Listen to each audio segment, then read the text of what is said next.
Hi, this is Brian Klug with AnandTech, and what we're looking at today is the iPad 2 versus the iPad 1. And before we go into details about other things such as software performance and the smart cases, let's talk about what's actually different physically.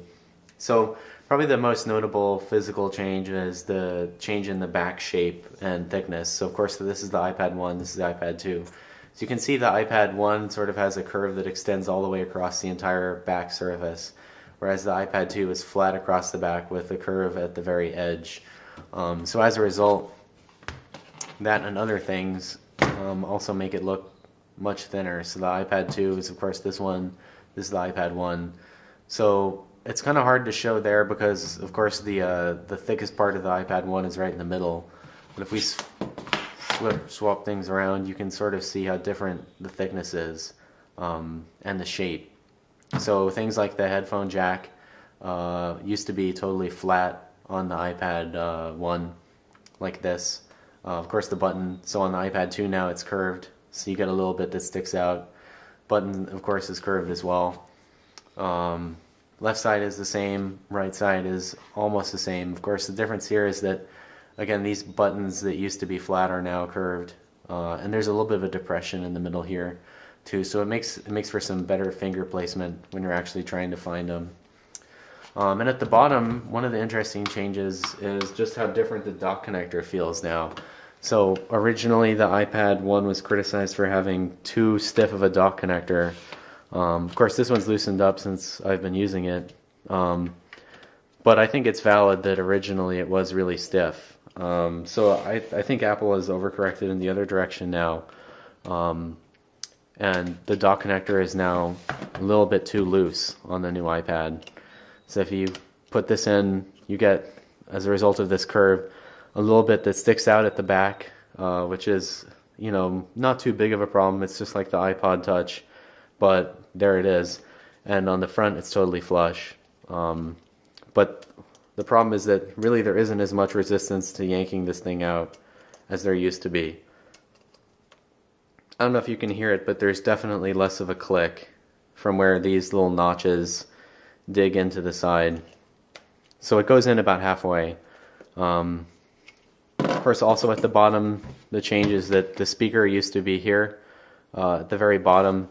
So now obviously the speaker is sort of at the bottom as well, but along this curved edge, and the port is just mesh in the aluminum, so it just holes. So just like the MacBook Pro. Subjectively, this difference in shape makes the iPad 2 a bit easier to hold in the hand, just due to the thickness and this different curve right here. So I mean, if you don't have a case on, it definitely is a notable change. So instead of the pressure points being in like your knuckles or in your joints right here, from the second little 90-degree bend, it's sort of this edge that digs in. So I mean, it sort of sits nicely, but that's where you're gonna fatigue. But it's not nearly as bad as I thought things were with this one, where you sort of have 2 points. Just subjectively, it's amazing that this one actually feels notably better. It's still not perfect because you still have that edge that digs in, but it's definitely better. Of course the cameras, so the rear facing camera is right here, 1280 by 720, and it's in the extreme corner. Front facing camera in the center, just like you'd expect, and we'll go over those in a second. Overall the buttons all feel great. The mute or rotation lock switch feels totally fine. Power button, no real problem with that. Home button, not any less clicky than it used to be.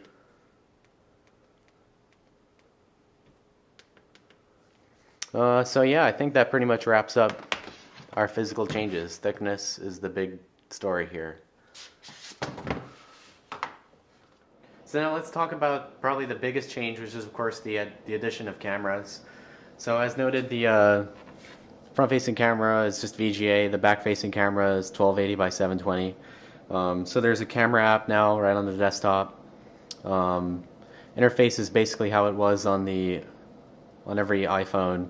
So you have the capture button linked to photos and the ability to switch back and forth between video and still. So of course in video mode you can still do an aspect correct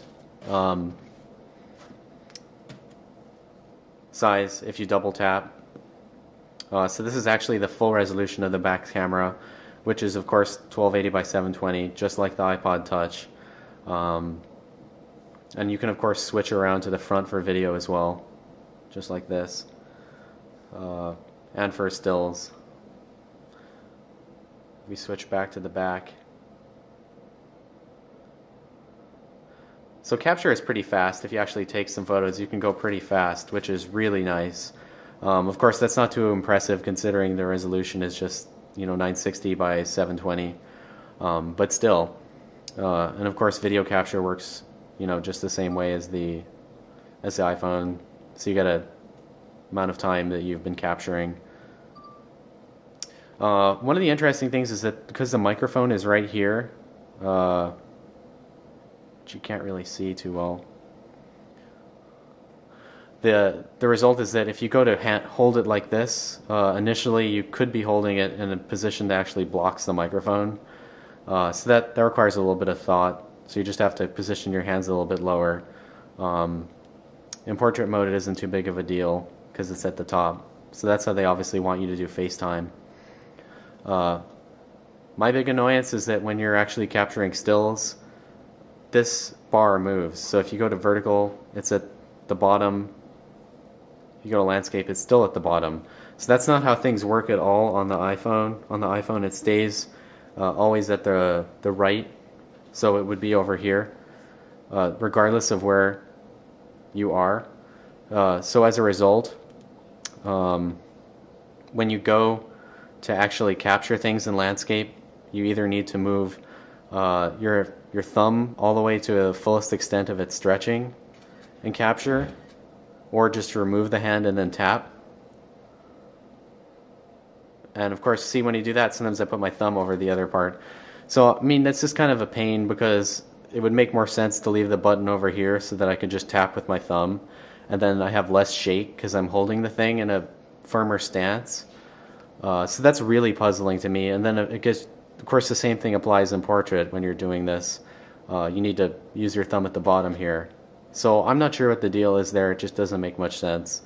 You got a digital zoom slider here. Of course, the resolution is just so bad that I don't know why you'd ever use that, unless you just want to see a blurry mess. So honestly, those cameras are a bit of a disappointment. They're just the same as the iPod Touch. Of course, what's going to sell a lot of people is Photo Booth, which is basically the front-facing camera textures, with some shader effects. One of the other interesting things is because the camera is right here, if you rotate into the landscape this way, you cover it with your hand. So basically the best way to do, just like this, that's totally kind of annoying. So you have to know to mentally have the button on this side, because then you have the camera up here where your hand isn't in the way. Either that, or you have to then hold it up at the top and then come down here. So I mean, basically it feels kind of awkward, and I'm frankly really surprised that this isn't better. Anyways, back to Photo Booth. So basically you get all these textures from the front-facing camera with some shader effects. So if we go back, you can do things like, move the mirror position just by sliding around, which is pretty cool. Can't really change anything on the thermal camera. On Kaleidoscope, you also get a multi-touch gesture, so you can make the kaleidoscope effect smaller or bigger. So I mean, that's pretty neat. Of course, you can apply it to the back camera too. Now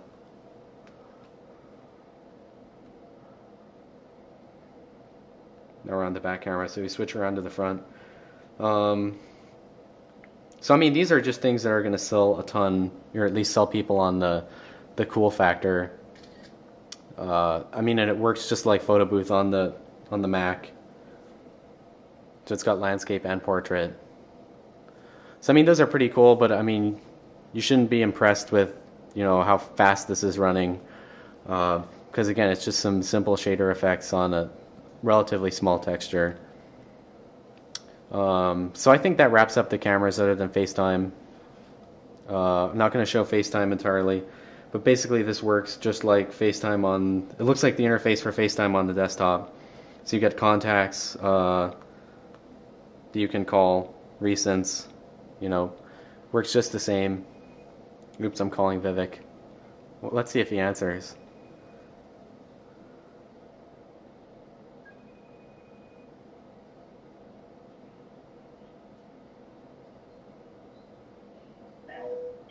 Hey Vivek, it's Brian. Dude, are you there? Hey. Yeah. I'm shooting a video just for fun. I don't know if you want to be in it. I'm showing off FaceTime. This is pretty sweet. Yeah, so basically FaceTime works just like it does on the other platforms. You can drag the icon around, switch it to front and back. Hey, so what are you up to, man? Nothing. I'm just writing. Nice, nice. Same, I'm just recording a video. This is pretty sweet. Yeah, I was actually looking into iMovie, so. Oh, cool, yeah, you're doing that section, right? Yep, iMovie and GarageBand. Oh, cool. I'm actually getting my brother to do something on GarageBand. Oh, cool, that's awesome. He uses the GarageBand, the desktop version of GarageBand a lot. So, Oh, really? yeah. I made like a really short video, like song that wasn't too impressive. Yeah, I was actually, so they have the guitar amp there. So I was going to take my electric violin and feed it through and see what kind of effects I could get out of it. Yeah, I'm just not very musically talented, so for me it doesn't do too much. Me and my brother tend to do a lot of this kind of stuff, so. That's pretty sweet. Yep. Oh, one more thing to show off is that if you exit FaceTime up here, so at the top it shows that you can touch to resume FaceTime, which is pretty cool. All right, thanks, Vivek. All right, cool. Okay, I'll talk to you later. Bye. Yep, bye. So FaceTime works. I think that wraps up basically all the camera stuff there is to talk about. So the next interesting addition is obviously the smart covers, which are basically magnetic covers sold by Apple. So they come in leather and then another material with neon colors. So I opted for the black leather smart cover. So on one side it's a leather material, which feels, I guess, like real leather. If you do the standard, you know, is it sticky thing? Yeah, it's pretty sticky. On this side it's felt, so that sort of cleans the display when you actually have it closed. But of course in these little lines here it doesn't, so you get these weird little strips sometimes. Of course what's cool is that it's magnetically attracted, so just like that it snaps on and then turns off when it's closed, so you can see that it turns off when it's closed. So the smart case is pretty interesting just because it uses magnets. Again, you can do this and turn it on just by opening it, and it self-aligns most of the time correctly. Although I've noticed it does seem to sort of want to attach to the top, so you have to kind of slide it from the side, then it snaps on just fine. So if you roll it over like this, then these magnets attract, and you can use it sort of like this to type on, which is somewhat cool. And then if you push it up, you can hold it in this position, so sort of like to view pictures or just use it with a keyboard. So they're really just two different positions that it works in. When you're using it like this though, it's kind of frustrating because number one, it covers the camera, so there's no hole for the camera. It's just covered. So let's say you're walking around, you want to go take a picture. You need to just either fold it up into a triangle and then do it like this, or just let it kind of hang. That, and then when you're also holding it with this, with it folded over, there's sort of a weak magnetic attraction that sort of holds it in place, but it's just not strong enough to keep it there. So that's kind of frustrating. And then of course this is a little bit fatiguing as well, to have your hands against this thing while you're holding it. But overall it does work well, you know, just at covering it, and then you get the additional sort of bonus that you can open it, and there's a magnetic sensor. So if we take a look at actually how this works, I have a piece of magnetic viewing film here You can see that there's some magnets right here for alignment. Then of course at the bottom we have the speakers. And then if we pull this off, you can see the alignment magnets for the sides as well. So you can see that there's these outer magnets to sort of push it in place, which made up, if we move this to the side, with the same pattern right here on the strip. So you can see those. And then interestingly, there's a ton of magnets over here to keep it closed. So you can see there's just a ton of magnets. And then this sort of weak circular magnet right here is what's actually used on the sensor. So there's a magnetic sensor at the same position right here that it looks at to see whether to turn it, turn the display locked or unlocked. So if we get those two together, we can see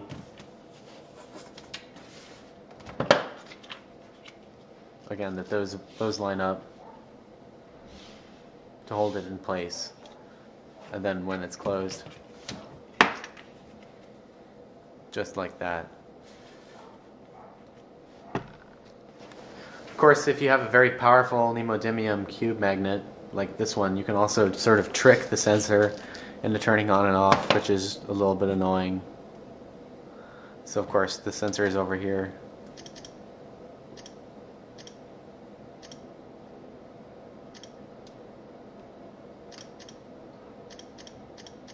So yeah, definitely uses that circle magnet to actually detect when it's on and off. An interesting thing too is if you wave the magnet over the MacBook and you find its sensor, you can actually turn the computer into standby. So if you just wave the smart case over the MacBook, the ones that use the magnets to tell when it's closed, then you'll get the same effect. So yeah, magnets. So another interesting thing to take a look at along the lines of what's changed, of course, is the speaker at the bottom. So what I've arranged here is a small test where we're going to play the same song at maximum volume on both the iPad 2 and iPad 1. And if the camera picks it up, it'll be interesting to see if there's a difference. So let's go ahead and do that. I'll crank this up.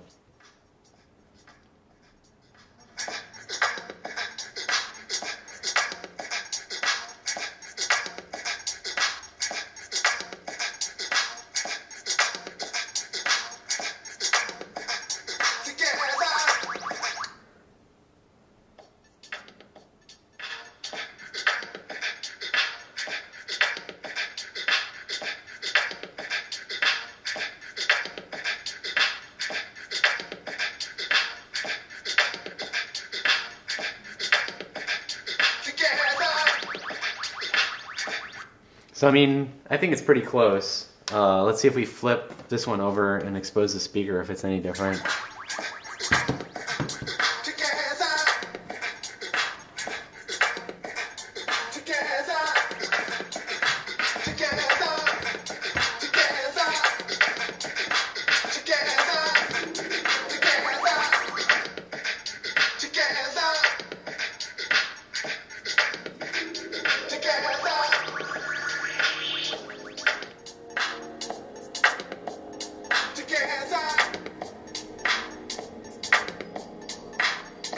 Everybody listen, there's a call today. Everybody listen, there's a call today. From high up in the mountains, down from far. It's the one that's shouting up there on the roof, standing outside. So I mean, it's pretty hard to tell a difference. I think the iPad 1 maybe sounded a little bit better, a little bit more full, and definitely had a little bit more bass and mids. But again, it's really hard to tell, honestly. I think they're very close, and obviously Apple has made sure to keep volume levels about the same. So that's interesting.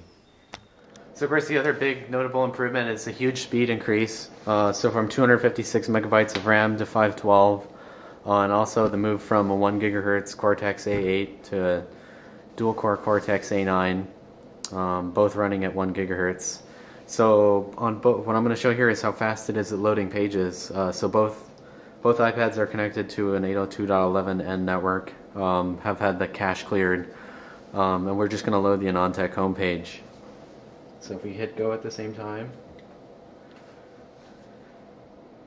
you can see that iPad 2 is dramatically faster at loading, and it's just sort of a night and day difference in practice as well as just in synthetics. So if we tap that,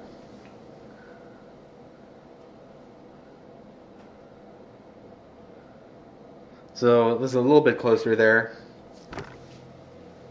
Let's see something else.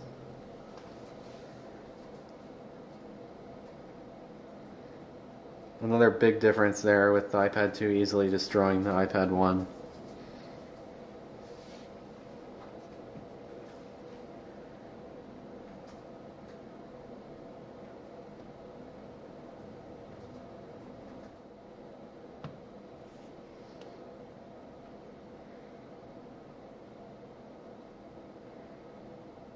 Probably a good example is if we actually go to print the article. See if I can tap these at the same time.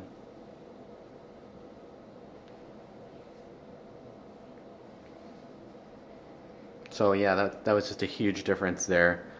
So that gives you a good feel for actually how much different web browsing is, just thanks to the extra horsepower. Then of course the next big difference is that the iPad 2 has an PowerVR SGX 543 MP2 compared to the SGX 535 and the old A4. So we can take a look at GL benchmark and just sort of show how much different the frame rate looks just visibly. So if we fire those two up, let's go for Egypt and Pro.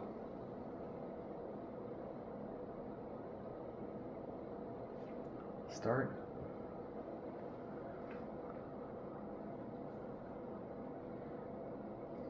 Now they're probably going to be landscapes, so I'm going to rotate.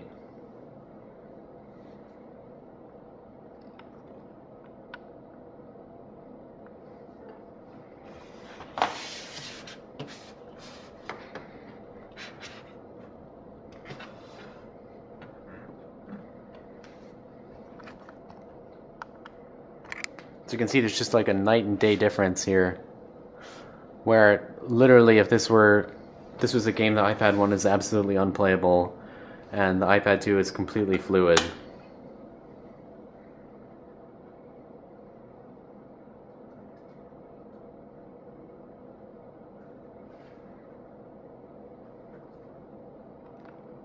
So I'll let this run for a little bit just so you can see.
So you can really see just how dramatically different the frame rate is on those two. So now we can show Pro as opposed to Egypt, which we just showed.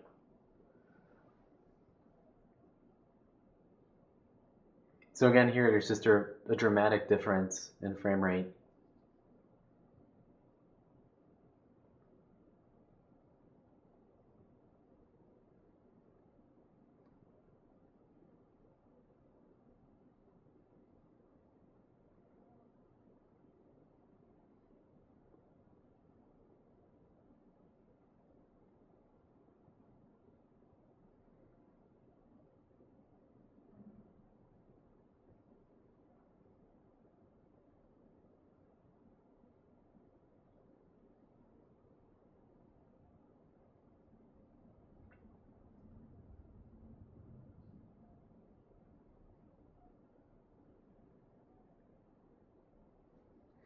All right, thanks again.